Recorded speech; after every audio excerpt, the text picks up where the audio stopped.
ఎవరికైతే 2.5 కంటే తక్కువ ఉంటారో వాళ్ళని లో బర్త్ వెయిట్ బేబీస్ అంటాం. ఇది అనేక కారణాల వల్ల పిల్లలు లో బర్త్ వెయిట్లో ఉండొచ్చు. వీళ్ళు మొదటిగా ఎదుర్కొనే సమస్య ఏంటంటే శ్వాసకోశలో అంటే లంగ్ ప్రాబ్లమ్స్ వీళ్ళకి ఎక్కువ ఉండడానికి ఛాన్స్ ఉంటుంది. అలాగే అండ్ జీర్ణ అంటే డైజెస్టివ్ సిస్టమ్ సరిగ్గా డెవలప్ అవ్వదు కాబట్టి డైజెషన్ చేసుకునే శక్తి ఉండదు. అండ్ వీళ్ళు నార్మల్గా టెంపరేచర్ మెయింటైన్ చేసుకునే శక్తి ఉండదు కాబట్టి వెంటనే చల్లగా అయిపోవడం కానీ వెంటనే షాక్లో వెళ్ళిపోవడం కానీ అలాంటివి ఉంటాయి. అండ్ వీళ్ళు కాల్షియం కానీ హిమోగ్లోబిన్ మెయింటైన్ చేసుకోవడం, షుగర్ లెవెల్స్ మెయింటైన్ చేసుకోవడం అలాంటివి కూడా సరిగ్గా ఉండదు ఇలాంటి పిల్లల్లో. అండ్ ఎండోక్రైన్ అంటే గ్రంథులతో ఇబ్బందికునే ప్రాబ్లమ్స్ ఉంటాయి. అంటే గ్రంథులు మెయిన్గా హార్మోన్ రిలీజింగ్ అవన్నీ అది శక్తి ఉంటుంది. అయితే లో బర్త్ వెయిట్ ఎప్పుడైతే వీళ్ళు పుడతారో వీళ్ళకి కరెక్ట్గా అది ఎంత మోతాదులో రిలీజ్ అవ్వాలో అలాంటి ప్రాబ్లం అనేటివి కూడా ఉంటాయి. అంటే డైజెస్టివ్ సిస్టమ్ ప్రాబ్లమ్స్ ఉంటాయి. అంటే పాలు సరిగ్గా అరగవు.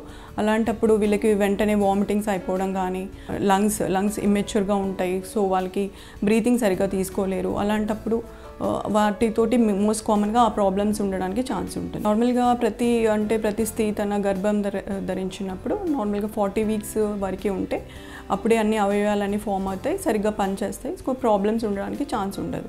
అలా కాకుండా వాళ్ళు నెల లోపల పుట్టిన అంటే అట్లీస్ట్ ఆఫ్ 37 వీక్స్ కంటే తక్కువ పుడితే ఇట్లాంటి పిల్లలు కొంచెం బరువు తక్కువగా పుడతారు. తెలిసిన విషయం అన్ని ఆర్గాన్స్ సరిగ్గా ఫామ్ అవ్వవు కాబట్టి వీళ్ళలో ప్రాబ్లమ్స్ ఉంటాయి. సో మోస్ట్ కామన్గా ప్రాబ్లమ్స్ అంటే తల్లి నుంచి మోస్ట్ కామన్గా ఉంటాయి. ప్రెగ్నెన్సీ ధరించినప్పుడు వీళ్ళలో బీపీ అనేది మోస్ట్ కామన్ ప్రాబ్లం ఉంటుంది. దీనివల్ల కూడా బరువు పెరగరు పిల్లలు.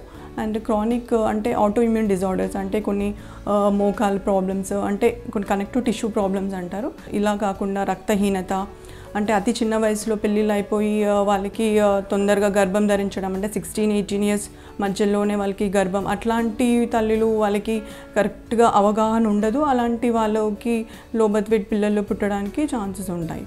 అలాగే కాకుండా లో సోషో ఎకనామిక్ స్టేటస్ అంటే కరెక్ట్గా పోషణ ఎంత తీసుకోవాలో అంత తీసుకోలేకపోతారు. అండ్ మోస్ట్ కామన్గా అంటే గర్భం వాళ్ళకి యూట్రస్ ప్రాబ్లమ్స్ అంటే కంతిలు కానీ అలాంటివి ఏదైనా ఉంటే అట్లాంటి తల్లుల్లో కూడా లో బర్త్ వెయిట్ ప్రాబ్లమ్స్ ఉంటాయి.